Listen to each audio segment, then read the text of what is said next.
Cal, as soon as you said you were making an advent calendar for me, I knew I had to make one for you. I set myself the challenge of only getting books from second-hand shops, as I'd only ever got books brand new. And my God, Cal, you have unlocked a new level of book collecting for me, because when I was looking for books for you, of course I was finding ones for myself. I love the thrill of not knowing what you will find. Exactly, oh my gosh. It's been so hard keeping this from you, and I've almost let it slip a few times. Hoping you don't already own any of these was hard to know without ruining the surprise. Hope you enjoy the calendar and looking forward to many op shop trips together. Love, RC. And that last line, that like made me cry so much, Rach, when I read it the first time. My heart just smiled, it did. Yeah, so I was quite lucky when I was making RC's advent calendar and when I was finding her books, because she has documented all her books on Goodreads, whereas I haven't. But I really don't mind having two of the same book, especially if the covers are different. I don't know, it's just, that's what us book lovers are like. We just love our books no matter what. Here we go, let's look for day number, and she said the picnic basket is even thrifted. 1! Ooh, lovely cover. Get out of here! Oh my gosh! Oh! God, I'm gonna cry! Hang on, I have to turn the camera off.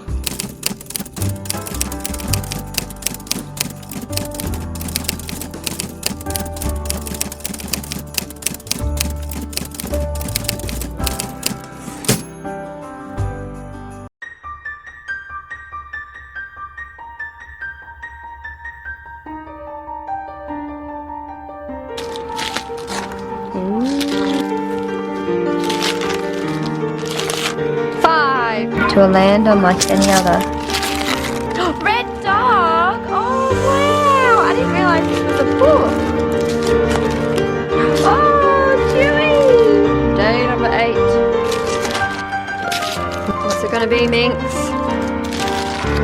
It's a hardback. Ooh. Oh my God! No way! Ooh.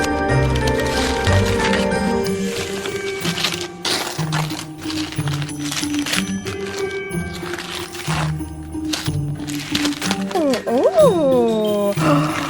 Wow! A Jane Austen Christmas! The Jane Austen Book Club.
did an amazing job at finding me all of these books. Out of the 24 days, there were only 2 books that I have read. Dewey's 9 Lives, Book 2 of Vicky Myron's Dewey, A True Story About a Library Cat, which I read on my Kindle and I loved it, definitely recommend. And I am grateful that I now have a hard copy from my library. I have also read and have a copy of The 100-Year-Old Man Who Climbed Out the Window and Disappeared by Jonas Jonasson. Oh. Oh no.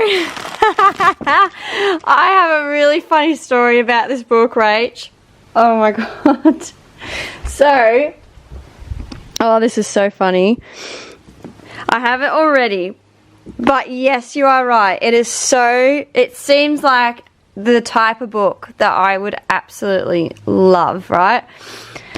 The title, The 100-Year-Old Man Who Climbed Out the Window and Disappeared, is just so up my alley, right? In the staff room at work one day, I was talking books with my friend Sam, right?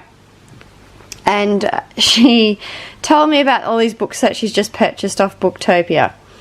One of them was this one. I was like, I've got that. I said, when you get it and you start reading it, let me know and we'll read it together. So she did. We both started reading it. And it started off really well, right? And like the concept and the idea of this old man jumping out the window, I really thought it was going to be like a real heartwarming, uplifting, beautiful story of a 100-year-old man and his life, and you know, I don't know, I knew it would be a bit cheeky and, you know, a little bit of a cheeky boy, but it went absolutely weird. Like, it ended up having, it was the mafia, and then there was an elephant, and then it was just so random, and then it went back in time, which is what I expected, and I actually didn't mind those parts, but even those were extreme. Like, this man went his life, like he met all of the world leaders and he helped with the atomic bomb. It was just like, it was proper mental, and there was like a whole chapter where I was like, I had to skip it because it was all political and I just didn't understand what was going on, so I ended up just skipping through it. Anyway, my friend from work that read it with me, Sam, she was that annoyed with it. Like, she's like me where she has to finish it. But she was that annoyed with it when she got to the end, she threw it in the bin. She's like, it was just horrible.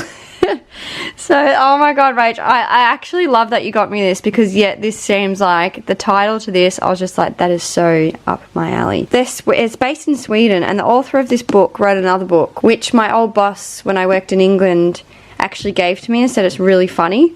So that's another reason why I picked this one up, because it's by that author. So I don't think I'll be reading that one that she told me to read, because, yeah, it just, going by this one, it was just not my cup of tea. It started off well, the title was just, it just had so much potential for an amazing Kelly book, but it just, like, I don't know, has anyone read this?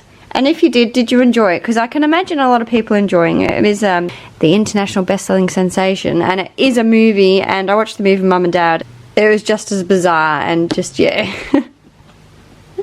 But that is so funny, Rach. Thank you so much. I'll have to send a message to Sam. She'll laugh at that, I reckon. Oh, that's the best. I like how they're 2 different covers though as well. And also, I was quite excited about opening the Game of Thrones book, forgetting that I already owned a copy. Woohoo! Thank you, RC. Awesome. Because I had like the prequel and a couple of others, but I didn't have a great Game of Thrones. I just went to put, I'll tell you, I don't even know what I have with these ones, because does that mean, oh no, do I have that one? Oh yes, I needed that one. A Storm of Swords 2, book 2 Blood and Gold, and now I have book 1 Steel and Snow. But I had Game of Thrones, but I think I like the one you got me better, Rach. It feels like it's bigger, this one. From this basket of books, these are my top 5, ranking down to the one I am most looking forward to reading. But first, here are the honourable mentions. Honourable mentions. How to Find Love in a Bookshop by Veronica Henry. Amelia, or Emilia, I'm not sure which one, returns to her idyllic Cotswold hometown, fulfilling a promise to take care of her father's independent bookshop, Nightingale Books, after his death.